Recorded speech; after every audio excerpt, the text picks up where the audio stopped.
नमस्कार, जीएस केंद्र में आपका स्वागत है। हम लोग 71वीं बीपीएससी बिहार दरोगा बीपीएससी टीआरई 4 के लिए मॉडर्न हिस्ट्री के प्रमुख प्रश्नों को देख रहे थे और मैंने ये भी बताया था कि एनटीपीसी के लिए भी ये काफ़ी उपयोगी होगा। आप वीडियो को पूरा देखेंगे, अगर अच्छा लगे तो ये वीडियो को लाइक करेंगे और मेरे चैनल को सब्सक्राइब करेंगे। एक एक करके हम लोग प्रश्नों पर आते हैं। हम लोगों का पहला प्रश्न है कि ज्ञान योग, कर्म योग, राजयोग नामक पुस्तक किसके द्वारा लिखी गई? तो ये तीनों पुस्तक विवेकानंद की है, तो इसके लेखक हैं स्वामी विवेकानंद। आंसर हो जाएगा स्वामी विवेकानंद। हम लोग अगले प्रश्न की तरफ आते हैं। अगला प्रश्न है हम लोगों का, प्रथम विश्व धर्म सम्मेलन का आयोजन किस वर्ष हुआ था? ये प्रथम विश्व धर्म सम्मेलन जो था यह 1893 में आयोजित किया गया था और इसका आयोजन शिकागो में हुआ था, यूएसए के शिकागो में हुआ था। भारत की तरफ से स्वामी विवेकानंद ने इसमें भाग लिया था, तो आंसर इसका हो जाएगा 1893। हम लोग अगले प्रश्न की तरफ आते हैं। हम लोगों का अगला प्रश्न है, रामकृष्ण मिशन के संस्थापक कौन थे? रामकृष्ण मिशन के संस्थापक विवेकानंद थे। विवेकानंद ने इसकी स्थापना की थी। कलकत्ता के बारानगर में इसकी स्थापना हुई थी और 1897 में रामकृष्ण मिशन स्थापित हुआ था। समय इसका ध्यान में रखेंगे, 1897 कलकत्ता के बारानगर में इसकी स्थापना हुई। हम लोग अगले प्रश्न की तरफ आते हैं। अगला प्रश्न है हम लोगों का, अगला प्रश्न है कि रामकृष्ण परमहंस किसके गुरु थे? रामकृष्ण परमहंस विवेकानंद के गुरु थे और ये विवेकानंद के गुरु थे रामकृष्ण परमहंस। इन्हीं के नाम पर रामकृष्ण मिशन की स्थापना भी की गई थी। हम लोग अगले प्रश्न की तरफ आते हैं। हम लोगों का अगला प्रश्न है, दक्षिणेश्वर संत किसे कहा जाता है? ये रामकृष्ण परमहंस को ही दक्षिणेश्वर संत के नाम से भी जाना जाता है। आंसर हो जाएगा रामकृष्ण परमहंस। अगले प्रश्न की तरफ आते हैं हम लोग। अगला प्रश्न है, किसके बचपन का नाम गदाधर चट्टोपाध्याय था? गदाधर चट्टोपाध्याय रामकृष्ण परमहंस के ही बचपन का नाम गदाधर चट्टोपाध्याय है, तो आंसर इसमें रामकृष्ण परमहंस हो जाएगा। उन्हीं को गदाधर चट्टोपाध्याय कहा जाता था। अगले प्रश्न की तरफ आते हैं हम लोग। अगला प्रश्न है, तूफानी साधु के नाम से किसे जाना जाता है? तूफानी साधु विवेकानंद को कहा जाता है और प्रथम विश्व धर्म सम्मेलन में जब उन्होंने भाषण दिया था उसके बाद ही उन्हें तूफानी साधु नाम दिया गया था, तो विवेकानंद को तूफानी साधु कहा जाता है।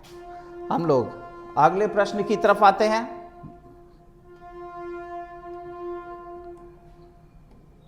अगला प्रश्न है, दूसरा विश्व धर्म सम्मेलन कहां और किस वर्ष आयोजित हुआ था? दूसरा विश्व धर्म सम्मेलन जो था वह पेरिस में आयोजित हुआ था। पेरिस में दो ऑप्शन दिया हुआ है, 1893 और 1900। तो ये दूसरा विश्व धर्म सम्मेलन जो था ये 1900 में पेरिस में आयोजित हुआ था। पहला विश्व धर्म सम्मेलन 1893 में था और वो शिकागो में हुआ था। दूसरा 1900 में पेरिस में हुआ था और दूसरे विश्व धर्म सम्मेलन में भी भारत की तरफ से विवेकानंद ने भाग लिया था। हम लोग अगले प्रश्न की तरफ आते हैं। अगला प्रश्न है, शारदा देवी कौन थी?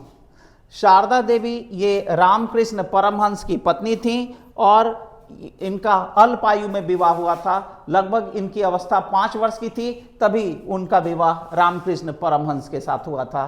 तो ये शारदा देवी रामकृष्ण परमहंस की पत्नी है। हम लोग अगले प्रश्न की तरफ आते हैं। अगला प्रश्न है, नव हिंदू जागरण का संस्थापक किसे कहा गया है? नव हिंदू जागरण का संस्थापक विवेकानंद को कहा जाता है। इन्होंने मूर्ति पूजा, अवतारवाद इत्यादि का समर्थन किया और कहा ईश्वर साकार और निराकार दोनों रूप में हो सकते हैं और इन्हीं को हम लोग नव हिंदू जागरण का संस्थापक कहते हैं। आंसर हो जाएगा विवेकानंद। अगले प्रश्न की तरफ आते हैं हम लोग।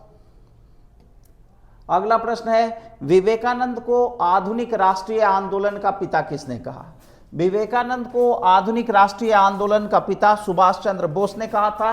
विवेकानंद को आधुनिक राष्ट्रीय आंदोलन का पिता सुभाष चंद्र बोस ने कहा था। तो आंसर हो जाएगा सुभाष चंद्र बोस। अगले प्रश्न की तरफ आते हैं हम लोग। अगला प्रश्न है, आयरलैंड की किस महिला ने विवेकानंद के विचारों का प्रचार प्रसार किया था? तो आयरलैंड की महिला सिस्टर निवेदिता के नाम से भारत में प्रसिद्ध हुई थी। उन्होंने ही विवेकानंद के विचारों का प्रचार प्रसार किया था। सिस्टर निवेदिता आंसर हो जाएगा। मार्गरेट नोबेल इनका मूल नाम था। अगले प्रश्न की तरफ आते हैं हम लोग। अगला प्रश्न है हम लोगों का, सत्यार्थ प्रकाश किसकी रचना है? सत्यार्थ प्रकाश स्वामी दयानंद सरस्वती की रचना है। ये आंसर हो जाएगा दयानंद सरस्वती। अगले प्रश्न की तरफ आते हैं हम लोग। अगला प्रश्न है, सबसे पहले किसने कहा कि हिंदी हमारी राष्ट्रभाषा होनी चाहिए? तो हिंदी को राष्ट्रभाषा कहने वाले पहले व्यक्ति स्वामी दयानंद थे और स्वराज शब्द भी सबसे पहले इन्होंने ही इस्तेमाल किया था। ये भी आप ध्यान में रखेंगे। अगले प्रश्न की तरफ आते हैं